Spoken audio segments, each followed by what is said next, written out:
नमस्कार प्रिय मित्रों, मैं ज्योतिषकार कमल आप सबका हार्दिक अभिनंदन करता हूं आपके अपने इस प्यारे यूट्यूब चैनल एस्ट्रो कमल में। दोस्तों, अपने जुए सट्टे में कई लोगों का इंटरेस्ट होता है। आदमी को अचानक धनवान बनाने में जुए सट्टे का बड़ा योगदान होता है और अचानक सारा राजपाट छीन लेने में भी जुए सट्टे का बड़ा योगदान होता है।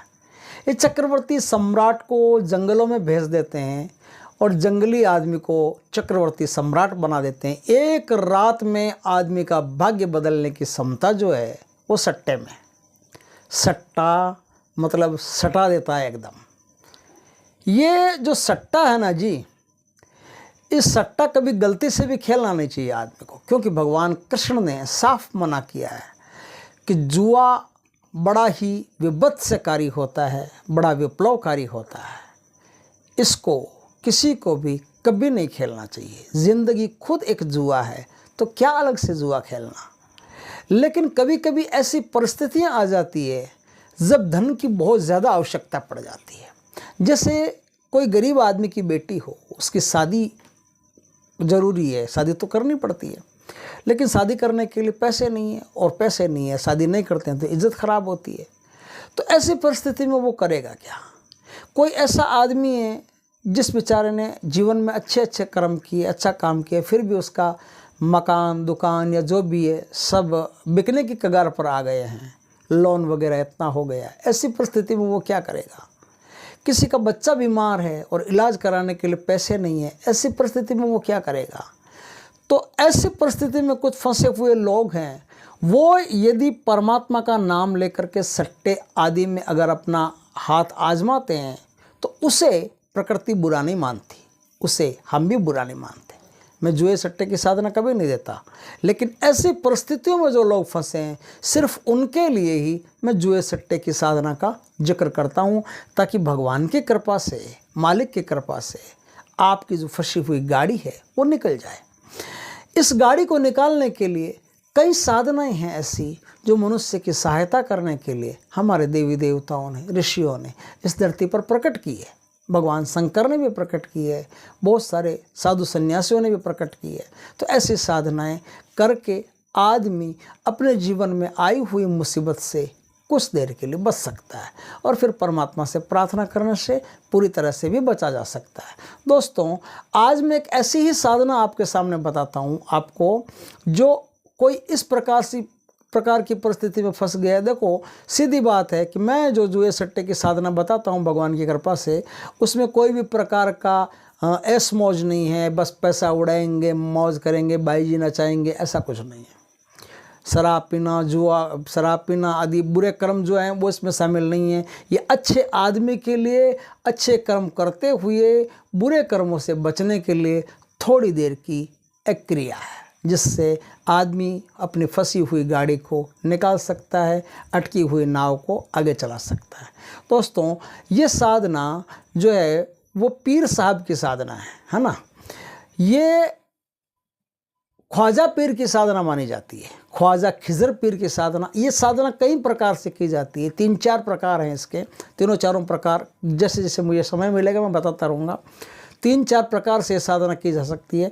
आज सरल पद्धति से जो ये साधना की जाती है उसको मैं आपको आज बताता हूँ। ख्वाजा पीर की जो साधना है, ये साधना किसी भी गरीब आदमी को, किसी भी मुसीबत में पड़े हुए व्यक्ति को, मुसीबत ज़्यादा व्यक्ति को निकाल करके उसकी सारी मुसीबतों को एक बार के लिए रोक देने के लिए बड़ी गजब की साधना है। दोस्तों, इस साधना को करने के लिए क्या करना पड़ता है, किस प्रकार से साधना होती है और इसमें आगे क्या करना पड़ता है, इसको थोड़ा सा ध्यान से सुन लें। बहुत प्यारी साधना है और आपकी हर परिस्थिति में मदद करने वाली साधना है। दोस्तों, ये साधना किसी भी गुरुवार के दिन से, नौचंदी गुरुवार जो होता है ना, जो चांद रात का गुरुवार जिसे बोलते हैं, वो चांद रात के गुरुवार के दिन से ये साधना शुरू होती है। कैसे शुरू होती है, उसके एक दिन पहले क्या करना पड़ता है? उसके एक दिन पहले आपको कोई ऐसी मज़ार हो या दरगाह हो जो ऊपर से खुली हो, उसके ऊपर कुछ भी नहीं बना हो, ऐसी दरगाह में जाना है। ऐसी दरगाह जो ऊपर से खुली हो, ऊपर से अगर बंद है तो वो दरगाह काम नहीं आएगी।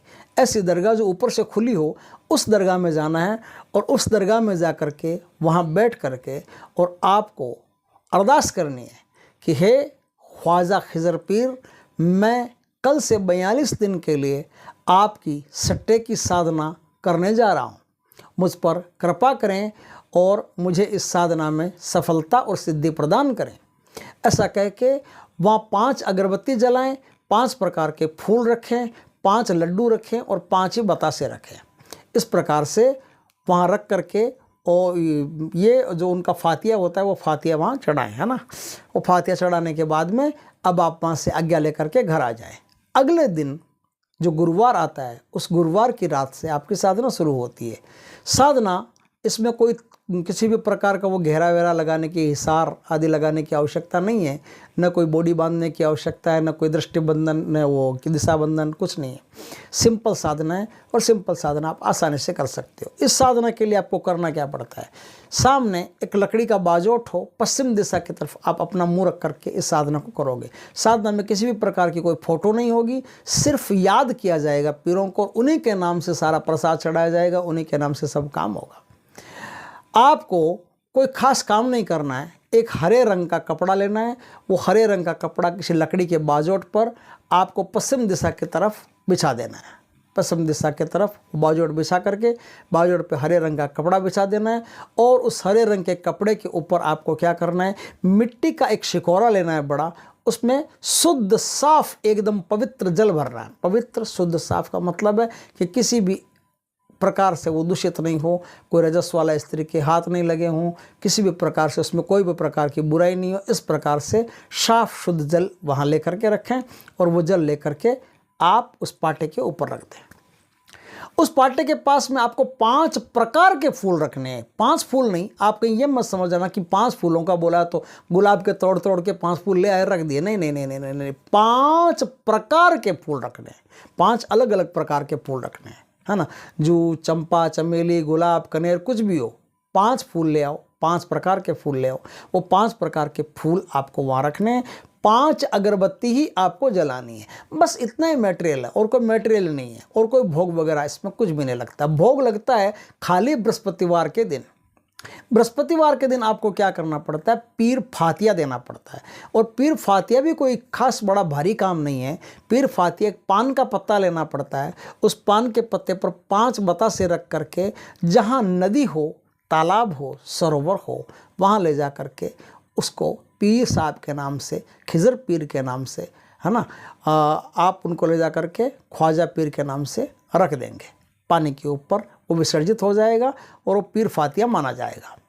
अगर आपके आसपास कोई नदी नहीं हो, कोई तालाब नहीं हो, कोई झरना नहीं हो, कोई समुद्र नहीं हो, कोई पानी का ऐसा व्यवस्था नहीं हो कि हम कहाँ तैराएंगे, यहाँ तो पानी भी बड़ी मुश्किल से आता है, तो आप किसी भी आसपास जो दरगाह हो, कोई मज़ार हो, उस मज़ार या दरगाह में खिज़र पीर का नाम लेकर के वो फातिया आप वहाँ चढ़ा सकते हैं।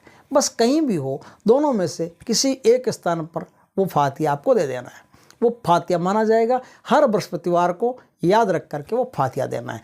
अब आते हैं वापस बैक टू पवेलियन। और साधना किस प्रकार से की जाएगी, एक ऐसा कमरा चाहिए आपके पास जो शांत हो, जिसमें कोई भी बिना मतलब आता जाता नहीं हो, और जब तक आपकी साधना रहेगी तब तक उस कमरे में कोई भी आएगा नहीं। इस बात का खास ख्याल रखें, आप ही आओगे, आप ही जाओगे, या फिर हवा आ सकती है, इसके अलावा और कुछ नहीं आ सकता, है ना। इस प्रकार का कमरा चाहिए। उस कमरे में कोई ऐसा गवाक्ष, कोई ऐसा जो क्या बोलते हैं उसको, झरोखा वगैरह चाहिए जो खुला होना चाहिए, उसमें थोड़ी हवा कमरे के अंदर आनी चाहिए।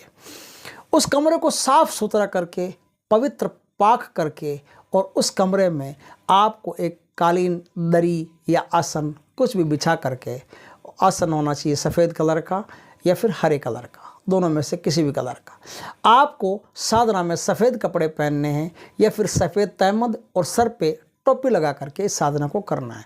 टोपी नहीं लगाते हो तो आप सर पे सफ़ेद रंग की रुमाल बांध करके इस साधना को कर सकते हैं। इस साधना में आपको सफ़ेद हकीक या हरे हकीक की माला का प्रयोग करना है, और सफ़ेद हकीक और हरे हकीक की माला का प्रयोग करना है। माला में 100 दाने होने चाहिए, इस बात का खास ध्यान रखें। 100 दाने की माला आपको लेनी है। 100 दाने की माला से आप इस साधना को करेंगे और 3 माला मंत्र का आप जाप करेंगे। अब मैं कहता हूँ अपने तरफ से कि 3 माला मंत्र का जाप नहीं, आप 5 माला मंत्र का जाप कीजिए। 5 माला मंत्र का आपको नियमित जाप करना है और 5 माला मंत्र का जाप करते करते जैसे जैसे आपके दिन पूरे होते जाएंगे, 42 दिन पूरे होते जाएंगे, वैसे वैसे आपको कई प्रकार के अनुभव अपने आप होने लगेंगे। ऐसा भी होता है कि यदि आपकी हृदय में करुणा नहीं हो और आप किसी दूसरे कारण से साधना कर रहे हो तो आपके जो हाथ है ना, हाथों पर अपने आप ऐसा लगेगा कि कोई डंडे से चोट मार रहा है। बहुत कोशिश होगी आपके हाथ से माला गिरा देने की। अगर आपके हाथ से माला गिर गई तो आपकी साधना होगी नहीं। माला गिर गई मतलब साधना खत्म। किसी भी परिस्थिति में डंडा पड़े या तलवार पड़े, आपके हाथ से माला नहीं गिरनी चाहिए। माला आपको वज्रासन में बैठ करके, जैसे मुसलमान नमाज पढ़ते हैं उस स्टाइल में, उस अदा में, उस तरीके में बैठ करके आपको माला का जाप करना है। ध्यान यही रखना है कि कोई भी परिस्थिति हो, क्योंकि सुरक्षा गहरा तो इसमें लगता नहीं और लगाने की आवश्यकता भी नहीं है, तो आप खिज़र पीर का सीधा नाम लेकर के, ख्वाजा पीर का सीधा नाम लेकर के और इस साधना में बैठेंगे और साधना करते करते आपको ऐसा अनुभव होगा कि कोई आपको साधना से रोकने की कोशिश कर रहा है। आप हिम्मत रखना। आप जब भी ऐसी कोशिश हो, खिज़र पीर को याद करके प्रणाम कर लेना, बोलना मैं तो करुणावश इस साधना को कर रहा हूँ, हे दयालु देवता आप ही कृपा करो, मेरी साधना को सफल करवाओ। ऐसा मन में विचार कर लेना और अपनी माला को कंटिन्यू जपते चले जाना। जो तस्वीर आपके पास है, जो माला आपके पास है, बस उसका खास ध्यान रखना है कि वो गलती से भी ज़मीन पर नहीं गिरे, नहीं टिके। उस माला को जपने के बाद में फिर किसी कवर में रख करके आप कोई ऊंचा स्थान हो, उस ऊंचे स्थान पर सुरक्षित रख दें। साधना करोगे, करते करते आपको अनुभव होना शुरू हो जाएगा और जब तक आपके 42 दिन पूरे नहीं होते हैं तब तक आपको कोई भी नंबर मिले आपको लगाना नहीं है। कोई भी नंबर मिले, किसी को कोई भी नंबर के बारे में बताना नहीं है। आपकी साधना पूर्ण होने के बाद में अब आपकी सिद्धि आपके पास है और सिद्धि आपके पास है तो अब आप जैसे ही ख्वाजा पीर को याद करोगे तो आपको क्या है, नंबर फ्लैश होंगे। कैसे भी पता चले, आपको सामने नंबर पता चलेंगे। अब आपको नंबर कौन सी जगह पर लगाने हैं, कौन सी साइट पर लगाने हैं या कहाँ लगाने हैं, ये आप अपने दिमाग में पहले सोच के रखना कि मुझे फ़लाने स्थान पर, फ़लानी साइट पर मुझे इस नंबर को लगाना है। इसमें कई प्रकार की, मुझे तो पता भी नहीं क्या क्या होता है, लेकिन जो होता है उसका पता करना पड़ेगा। पहले जिसको काम करना है उसका पता करना पड़ेगा कि क्या क्या चलता है इसका प्रोग्राम मार्केट में। तो जो प्रोग्राम चलता है वो अच्छी तरह से पहले जान करके कि वो फलाना प्रोग्राम चलता है, उसका नाम वगैरह अच्छी तरह से ध्यान रखें और उसका नाम बोल दें कि मुझे उसमें मतलब अपना पैसा लगाना है, उसमें सट्टा लगा करके जीतना है। तो उसका नाम बोलेंगे तो उसमें जो नंबर आएंगे वही नंबर आपको पहले फ्लैश कर जाएंगे। आपको पता चल जाएगा, दिमाग में अपने आप नंबर चमक जाएंगे, दिमाग में अपने आप नंबर आ जाएंगे। या फिर आपके सामने कोई ऐसी कलाकारियाँ बनेंगी जिससे आपको पता चलेगा यहाँ 3 बोला या 4 बोला या 5 बोला या 3 आदमी सामने आ रहे हैं। इस प्रकार के कई जोड़ होते हैं जो ये सट्टे वाले लगा लेते हैं, 2 मिनट में लगा लेते हैं कि हाँ ये है। तो वही नंबर आएंगे, आपको चिंता करने की आवश्यकता नहीं है। और आपकी ज़रूरत पूरी हो जाए उसके बाद में इसका उपयोग नहीं करें। जैसे ही आपके पास पैसा आए उस पैसे में से 10% पैसा निकाल करके आप खिज़र पीर के नाम से, ख्वाजा पीर के नाम से गरीबों में लगाएं, यतीमों में लगाएं, मजलूमों में लगाएं, कहीं भी शुभ कार्य में ख्वाजा साहब के नाम से, खिज़र पीर साहब के नाम से वो पैसा आप लगा देंगे। बस इस प्रकार से कर देंगे तो आपका पैसा भी शुद्ध रहेगा और उस पैसे से जो काम करोगे उस काम में भी बरकत रहेगी और ख्वाजा पीर हमेशा आप पर कृपा करते रहेंगे। यदि दोबारा भी ज़िंदगी में कभी काम पड़ गया तो भी ख्वाजा पीर आपकी मदद करेंगे। दोस्तों, इसमें जो मंत्र काम आएगा वो मंत्र मैं आपको बताता हूँ। मंत्र है बिस्मिल्लाह की तख्ती। बिस्मिल्लाह की तख्ती, अली का तीर। बिस्मिल्लाह की तख्ती, अली का तीर। बिस्मिल्लाह की तख्ती, अली का तीर। आके सट्टे का नंबर बता ख्वाजा पीर। आके सट्टे का नंबर बता ख्वाजा पीर। इस मंत्र का जाप करके आप आराम से, तबीयत से वो नंबर प्राप्त कर सकते हो जो नंबर आपका भाग्य बदलेगा। ज़्यादा देखो, मैं अपनी तरफ से एक बात और कह देता हूँ कि वीडियो पर कोई भरोसा करने की आवश्यकता नहीं है। ये सिर्फ मैंने जानकारी दी है, मुझे सट्टे के बारे में कुछ भी पता नहीं है। अगर इस वीडियो को देख करके आपने कोई पैसा लगाया और आपका एक लॉट में बड़ा पैसा डूब गया तो उसके ज़िम्मेदार आप खुद होंगे, क्योंकि सोच समझ कर ही पैसा लगाना कहीं लगाओ। तो हमारे कहने से 1 रुपया कहीं लगाने की आवश्यकता नहीं है। हमने कभी कोई सट्टा न तो खेला है न खेलेंगे, इसलिए हम सिर्फ ये जानकारी दे रहे हैं। आगे आप अपनी रिस्क पर काम करोगे, उसके ज़िम्मेदार आप स्वयं ही होगे। वीडियो अच्छा लगे तो लाइक करना, कमेंट करना, शेयर करना, और यदि पहली बार हमारे चैनल पर आए हो चैनल को सब्सक्राइब करना, पास में जो बेल आइकॉन का बटन है वो दबा देना, ताकि हमारे ज्ञानवर्धक जानकारीपूर्ण वीडियो सबसे पहले आपके पास आ सके। जय श्री कृष्ण दोस्तों।